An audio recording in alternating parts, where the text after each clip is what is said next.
ሌላው አሁን ሰላምታ ጥያቄ ነው። ደህና አደርክ ነው የሚለው። ደህና ዋልክ ጥያቄ ነው። ደህና ዋልክም አደርክም። የእስላም ግን ልዩነቱ ሰላም ይድረስ ሰላም ላንተ ይሁን ነው የሚልህ።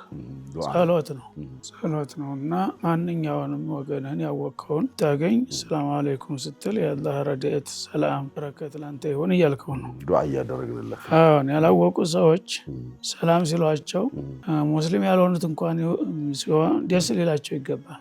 ግን ቅር የሚላቸው አሉ ስላላወቁ። ሰላም ትፈልጋለህ ብትለው አሁን ነው የሚለው። ግን ታዲያ ሰላም አለይኩም ስለለ ምንድነው የምታኮርፈው? ተነስሙ እየጠላ ሰላም መጀመሪያ የአላህ ስም ነው። አላህ አልአስማኡል ሁስና ፈድዑሁ ቢሃ እንዳለው መልካም ውብ የሆኑ ስሞች አሉት። ከነዚያ ስሞች አንዳንዶቹን እየጠራችሁ በሱ እያወደሳችሁ ለጸልዩት ይላል። ስለዚህ ሰላም ምንም ነገር የማያሰጋው አላህ ነው ሱብሓነሁ ወተዓላ። ወሚንሁ መስደሩ ሰላም። ከዛ በኋላ ደግሞ ሰላም የሚገኘው ከሱ ነው።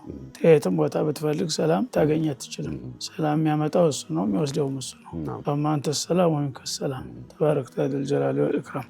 ስለዚህ ሰዎች ሰላም ይፈልጋሉ። ማንኛውም ሰው ቢሆን ረባሽ እንኳን ሰው ቢሆን ሰላም ለሱ ቢሆንለት ደስ ይለዋል። ግን ሰላም እንዳይመጣ ደግሞ ሁሉም እንቅፋት ይፈጥራል። ሰላምን ለማምጣት እንደሚመኝ ሁሉም ለማምጣት መጣር ነበረበት። ግን ሰዎች ሰላም ይመኛሉ፣ ሰላም ያባረራሉ።